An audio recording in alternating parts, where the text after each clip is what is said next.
Stories don't define you. How you tell them will. Hi, I'm Sarah Elkins, your host and chief story maker at Elkins Consulting. In my work with coaching clients, I guide people to improve their communication using storytelling as the foundation of our work together. What I've realized over years of coaching and podcasting is that the majority of people don't realize the impact of the stories they share on their internal messages and on the people they're sharing them with. What really lights me up is guiding executives in uncovering the stories in their lives that are meaningful. The stories that, when shared with the right audience in the right way, connect, inspire, and motivate. Here's what a former client had to say about our work together. As a leader of leaders, I struggle with how and when to use my stories to emphasize the points my audience is looking for. It's a delicate balance between sounding like I'm bragging and delivering a message that needs to be heard. Sarah's approach to storytelling clears that obstacle so that you can deliver a clear and concise message using your stories to emphasize your points.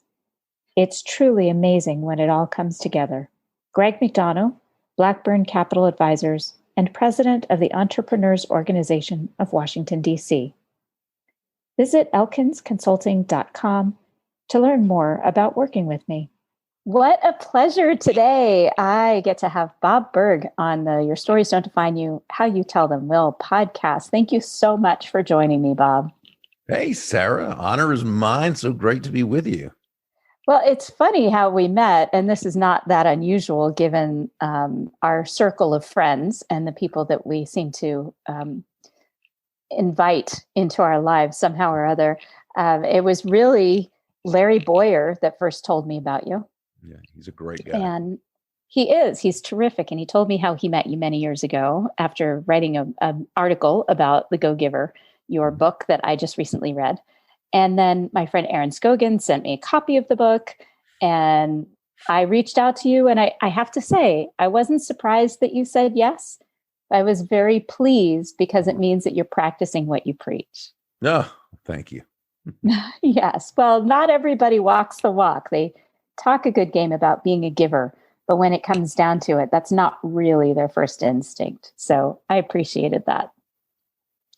So usually as I start out these podcast interviews, the first thing I like to ask my guests is to share something about themselves that most people might not know. It's not on your resume or your LinkedIn profile.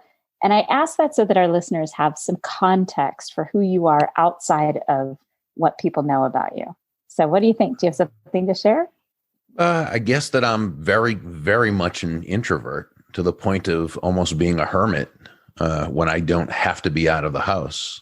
Wow. I guess that would probably surprise people since you do a lot of public speaking, right? Yeah. So that actually is a great lead-in because I think a lot of people are misunderstood in that way because their actions and the perceptions of people around them is different from who they really are, which is common, I guess. But a lot of people don't believe that they can be good at sales or public speaking or whatever they want to do because they think that they're too introverted. So I'm curious, do you have a story about how you realized that you were going to be good at this despite your introverted tendencies? I don't think, first, I don't think that one is good at sales despite their introverted tendencies. I don't think it really matters. There's a misconception or a misperception about sales that was, to me, highlighted when I was standing in line at a Dunkin' Donuts restaurant where there was a young kid who was kind of gabbing away, and somebody in line said to another person, well, at least he'll be a good salesperson one day. And the premise was that because he's a gabber, a talker, that he's going to be good in sales. When actually the best salespeople are listeners. You know that exactly. They're not talkers. So could that young man grow up to be a great salesperson? He could, but he'll have to get rid of his tendencies to be talking all the time. Completely agree.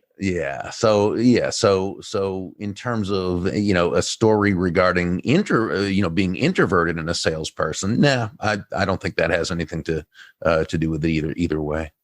Mm-hmm. So when you, do you remember the first time you kind of got on a stage and started speaking? Yeah, I really do. Well, what happened was I started out as a broadcaster, actually, first in radio doing sports, and then on television doing news. I was the late night news guy for a very very small ABC affiliate in the Midwestern United States. And what I did sometimes, just to practice, is I'd speak at civic clubs and organizations at their meetings. Mm-hmm. And do sort of a 20 to 30 minute talk on the television business and the inside scoop and so forth. And it was just, for me, it was a way to kind of practice, which I just felt I should kind of do. So and I kind of took to it. It was something that I felt was a strength, in an innate strength. Yet I certainly wasn't very good at it at first, and it was something I had to do a lot more of and continue to learn. I think that's fairly typical. I mean, even people who have that natural talent to present in public, I think you start, and you may have a natural talent and be good at it, but I think with time, you just get better at it if you choose to continue to learn and grow, which of course is a choice. So do you remember one of your early ones and walking away and thinking, oh yes, I have to do more of that? Do you remember one of those? I'm not sure if I necessarily remember it back when I was just doing them to get good at it. But I do recall, as I started to speak, and I wasn't really speaking professionally at this point. This is after I graduated into sales, and I had worked my way up to sales manager of another company. And I had attended a seminar where they were selling cassette tape. This is how long ago this was. Cassette tape albums, right? And I bought one of the speaker's albums, and at the end of it, it said something like, if you'd like to become a professional speaker, I didn't say professional speaker. If you'd like to become a speaker representing this course and making extra money or something, whatever it was, call us at, whatever. So I thought, well, that sounds like a good idea. I'd like to know what that's about. So, so I called them. What it was they would teach you how to give those 20 to 30 minute talks at every civic group, club, organization, any group that would have you in to speak for free. And at the end, you'd sell their tapes. You'd sell the speaker's tapes, and they trained you how, right? And so I think at one point I was their best salesperson. Wow. Yeah. Well, I'm not sure how many there were, but they right. That's so cool. Yeah. But and it was a lot of fun. And then eventually, though, I wanted to kind of do my own thing, and I thought, I could be a speaker. I could do this, but I wanted to speak on my own materials that I had sort of been developing, and as I had grown in sales. Right. So I broke off on my own, and then learned how to set up a speaking business, which, like anything else, it's a business. There's a way to do it. Of course. And and as they said on they used to say on the Seinfeld show, yada, yada, yada, 30 years later, here we are talking to each other. Yada, yada, yada. I have some yada, yada, yadas in my past. So I hear you. Who doesn't? Well, the reason I'm asking is that, and maybe it's because I haven't been doing it as long as you have, but I have this vivid memory of my first big keynote where there were 500 people in the audience, and I told a couple stories, and then I talked about what storytelling is all about and some key takeaways, the practicality of storytelling. Mm-hmm. And I remember stepping off the stage, and when everything was over for that particular session, I had at least a dozen people come and talk to me. And I had to go to the bathroom because I was so nervous that morning. I had way too much coffee. And I'm literally... That's a lesson you learned early on, right? Yeah, the very first big one. I was like, oh, okay, so the coffee thing has to stop at a certain time. Exactly. Yes, exactly. And that's why this is so vivid, I'm sure. And I had to kind of excuse myself, but I didn't want to because I was so honored. I always know when a presentation went well, when people want to talk to me afterward and they're enthralled and they are engaged. So I remember walking through the auditorium to get to the bathroom, and at least 3 people asked me if my book was for sale at that conference. And I remember thinking, oh, damn, now I have to write a book. So I just have this really vivid memory. And I also vividly remember talking to my husband. Oh my gosh. And his name is Bob. And I said, wow, Bob, this was so amazing. I have to do more of this. I was so energized by it. So I'm curious if you have a memory like that early in your career where you realized I'm doing exactly what I'm supposed to be doing. It's not so much that it's that there wasn't anything that dramatic, but what was, and it's a story I tell to people often, especially salespeople, when they really don't understand the importance of focusing on others, of taking your focus off yourself and making it not about you, but making it about others, which sounds nice to some of them, but not practical. And I tell the story. I'd been in sales for a couple of years, and I'd been, doing fairly well. But I went to work for another company, and they were selling a high ticket item, and I wasn't doing very well at first. In fact, I started out in a slump, and I was having trouble getting out of that slump. And the bigger the slump, the longer I was in that slump, the more I was focused on myself and making the sale. And it was all about me, which of course is the very opposite of what we need to do if we're going to be successful in selling. Right. And there was a gentleman who worked at the company that I was working for. He was not in the sales department. I think he was in the engineering department, and that he retired soon after. He was an older guy, and I didn't know him very well, and he didn't say a whole lot, but he was one of these people that I think we've all met this type that, didn't say a lot, but whenever he did, it was always profound. Right. A zinger. Exactly. And so I think he saw me as someone like Joe in the Go-Giver that I would write about 25 years later with John David Mann, as that young, ambitious, aggressive, up and coming, hardworking, but very frustrated salesperson who wasn't, coming near to reaching his potential. Right. And he said to me, Berg, he was a last name kind of guy. And he said, Berg, can I give you some advice? And I said, yeah, please do. I need it. And he said, if you want to make a lot of money in sales, he said, don't have making money as your target. Your target is serving others. Now, when you hit the target, you'll get a reward, and that reward will come in the form of money. And you can do with that money whatever you choose. But never forget, he said, the money is simply the reward for hitting the target. It ain't the target itself. Your target is serving others. And that was really my epiphany, because it was the first time I truly recognized and embraced at a heart level that great salesmanship is never about the salesperson. Great salesmanship is never about the product or service, as important as those are. Great salesmanship is about the other person. It's about those people whose lives you choose to serve. And add value to. It's about that person or those people whose lives are better just by you being part of it. That's selling. And it's the same when you're on stage. It's never about the speaker. A great speech is never about the speaker. It's not about the topic, as important as that is. Right. A great speech is about those audience members you're wanting to add value to, about those audience members whose life is a little bit better afterwards, just by having been there to see you speak. Yes. I'm trying to form some words here.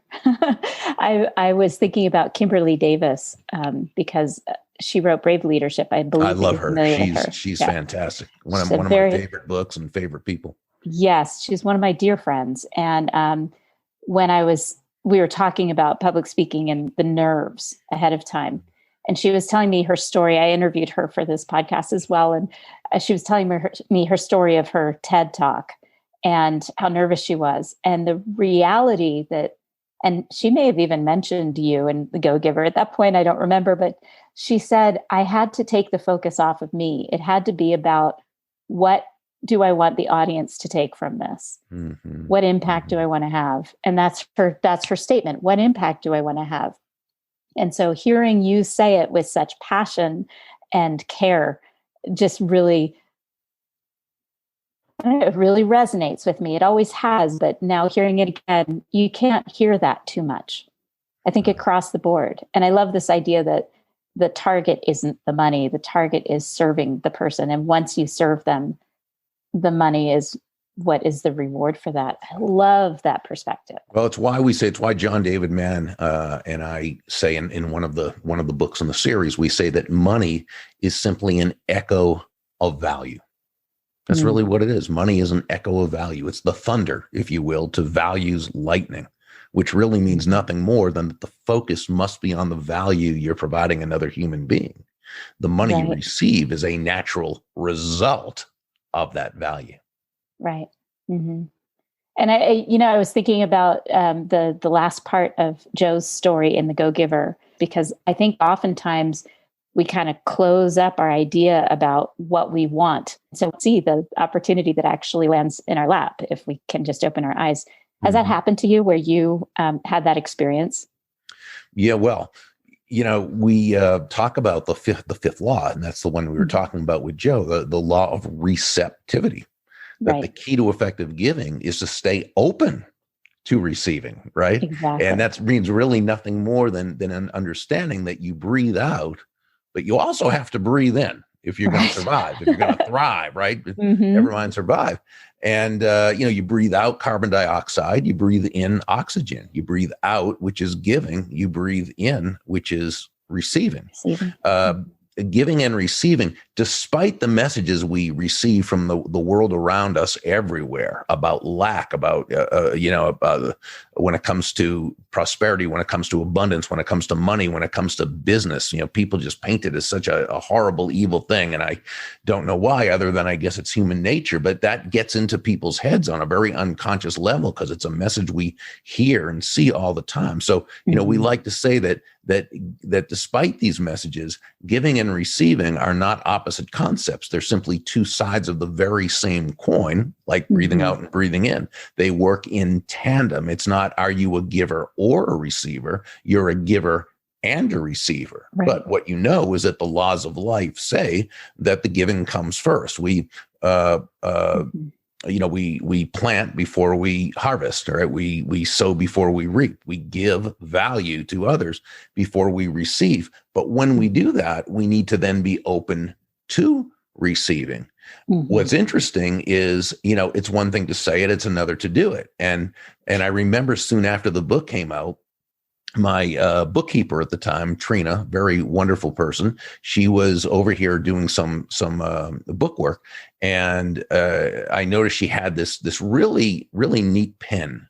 And I said, wow, that is a really cool. I mean, it wasn't fancy. It was just a nice, cool pen, cool looking pen. So that's a really cool pen. And I said, I'm gonna get one of those. And she goes, oh, and she turned around. She said, oh, here, have this one. I've got plenty of them. And I said, oh, no, I can't take your pen. She goes, no, really, here, take it. I'm giving it to you. I said, nah, that's okay. I don't. She goes, she goes, why won't you take my pen? I said, I wouldn't feel right. And she says, now remember, I had just written a book, right? Co-authored a book where receptivity is one of the laws. She said, Bob, let me make a suggestion to you. Two things. One, take the pen.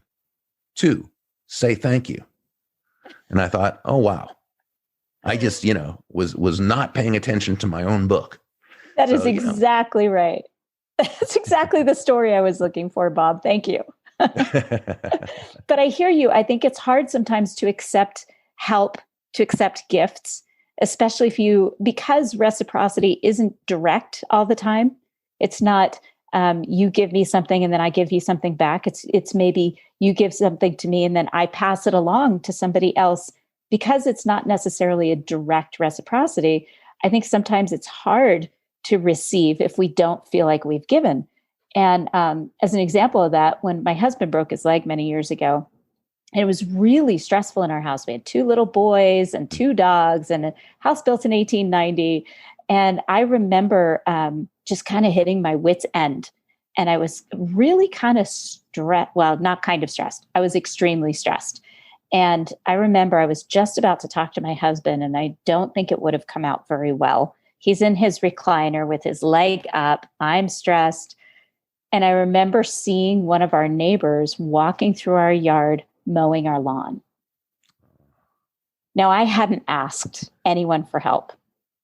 I heard the noise, and then I saw him walking by our windows with his lawnmower, and I literally started to cry. And I'm not a crier. I'm not a particularly emotional or sensitive person, but man, that sense of receiving without having to ask was just huge for me. And it was really that experience that made me more receptive to accepting assistance, to accepting help. What a great story. That's wonderful. Yeah. I love that kind of story. Mm-hmm. So, do you have any stories about the pivotal moments before writing that book? You know, something I loved how you described how it was written, that you guys you don't even remember who had the idea about a lot of this stuff because it went so organically between you and your co-author. So I'm curious if there was something like right before you started writing it that triggered kind of this thought, I have to write this book. Well, years ago, I had a book. It was really my first big book. It was called Endless Referrals. The subtitle was Network Your Everyday Contacts into Sales. And it was really a how-to book for entrepreneurs and salespeople who knew they had a great product or service. They knew it brought exceptional value to others. But they weren't necessarily comfortable going out into their local communities and building the kind of relationships that would result in people wanting to do business with them directly and refer them to others. So, I wrote Endless Referrals as a traditional how-to step-by-step system. I define a system as the process of predictably achieving a goal based on a logical and specific set of how-to principles. The key being predictability. If it's been proven that by doing A, you'll get desired result of B, then you know all you need to do is A and continue to do A and continue to do A, and eventually you'll get the desired result of B. That's what Endless Referrals was about, okay? But it was a how-to book. Yeah. And I love how-to books. I read lots of how-to books, but I also had, throughout the years, or from the moment I got involved in sales, also had read parables. And I always loved reading parables because I think, as you would know, you're an expert on this, stories connect on a whole different level, right? A much deeper level. And I knew that the parables I had read, I felt a connection with the author, with the characters. It was easier to receive and understand the message. And I thought, wouldn't it be a great idea if we could take the basic premise of Endless Referrals, which was that all things being equal, people will do business with and refer business to those people they know, like, and trust, and turn that into a parable. So in coming up with the name, it was pretty easy because I just asked myself, so what is the essence of that kind of person who is able to quickly and sustainably cultivate these know, like, and trust relationships? And the answer is, well, they're givers. They're always looking to give to others. They're looking to give value to everyone they meet. And so coming up with the title, The Go Giver, that was pretty easy. But the best thing that I did for this book was to ask John David Mann to be the co-author and lead storyteller.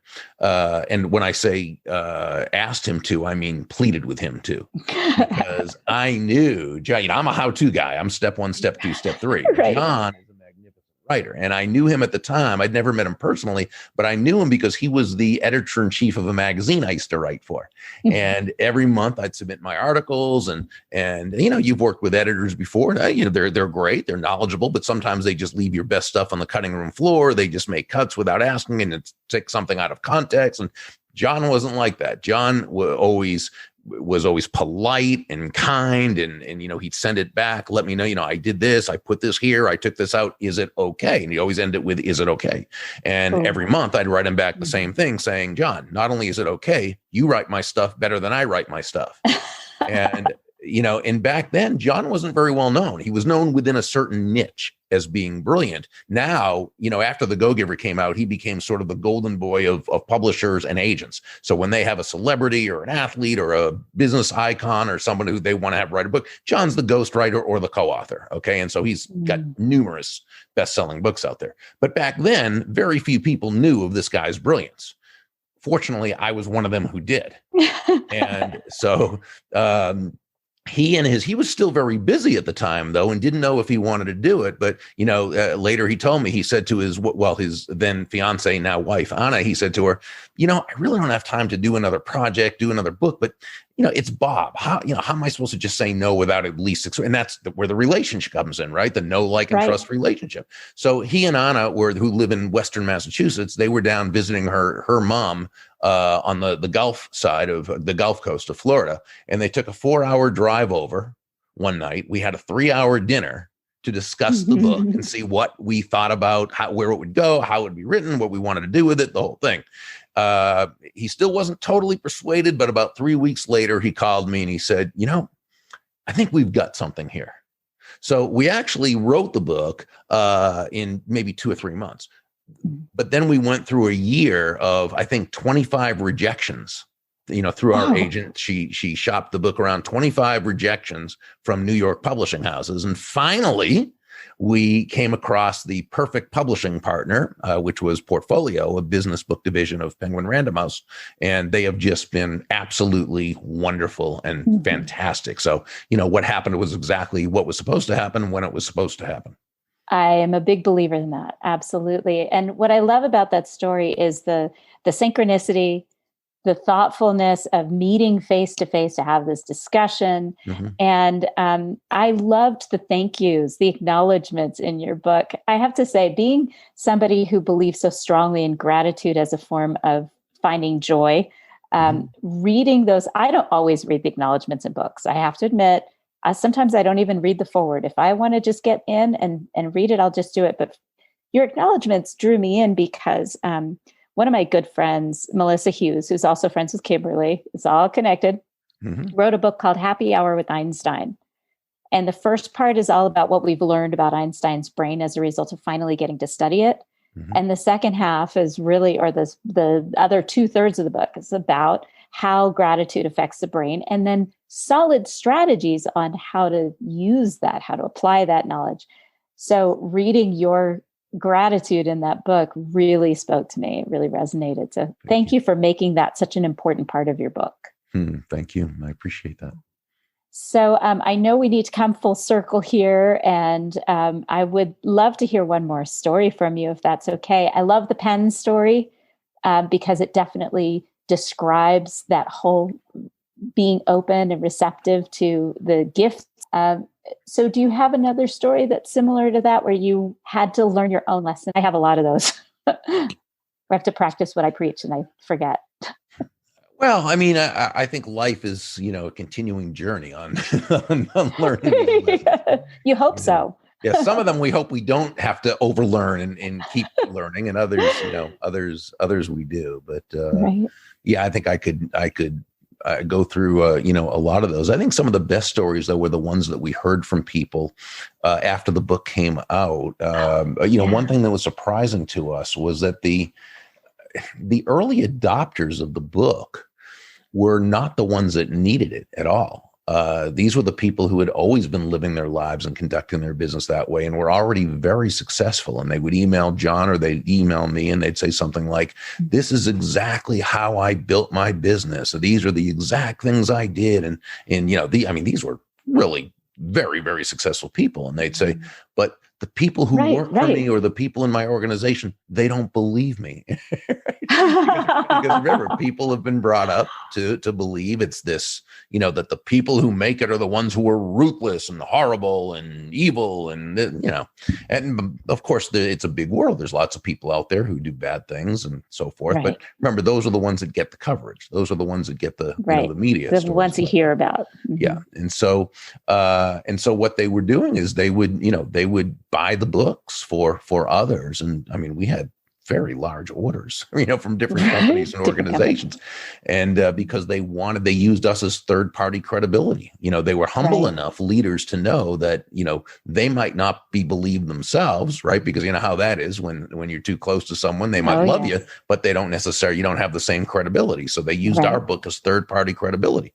So those were the early adopters. The second wave, if you will, were the ones who needed it and told us great stories about how their business just turned around once and that the 5 laws kind of gave them permission to do business the way they wanted. Because remember, most people, the majority of people are good people. They're well-intended people.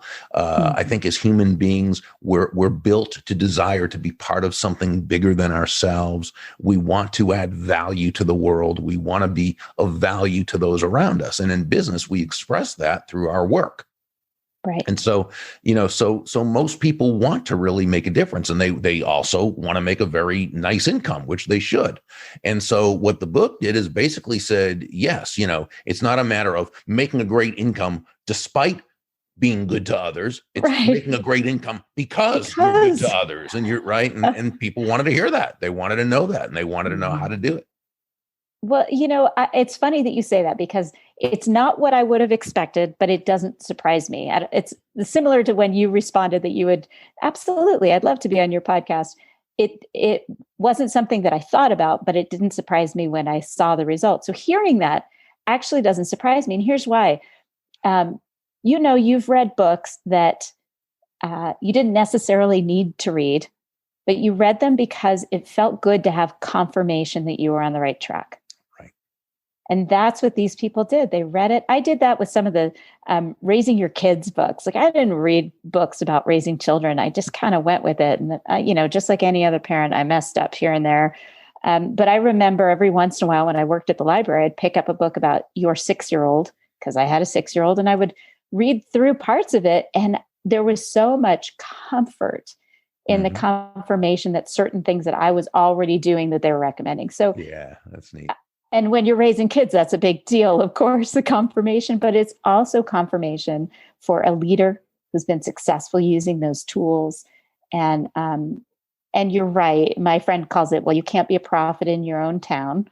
I think that's a biblical comment, but, and I'm not religious, but I think it came from somewhere in the Bible, but you can't be a prophet in your own town. So people don't always listen to you if you know them, or if they know you really well. Yeah.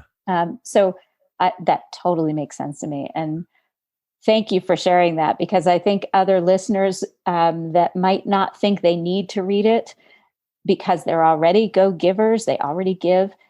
It's a different way of giving. For me, it was more a structure to it, which I've never had a structure to my giving. And having that kind of laid out with the 5 principles really helped me kind of wrap my head around why I'm doing what I'm doing and how I could do it better. And this early in the conversation, when you talked about money not being the target, but money being the reward, that, I'm a parent. I see that all the time. And not just money being a reward, but whatever reward you receive from it isn't about the reward in the first place. So thank you for sharing that. Bob, this has been such a pleasure. And I so appreciate that you are practicing what you preach, your thoughtful and generous attitude about helping others. Thank you. Thank you. My pleasure and honor. Are you ready to start your story portfolio so you have the right story ready to share when the opportunity presents itself? When you're ready to get started, my book, Your Stories Don't Define You, How You Tell Them Will, is available in all the regular places, and the audiobook version is available on Google Play and on my website, elkinsconsulting.com.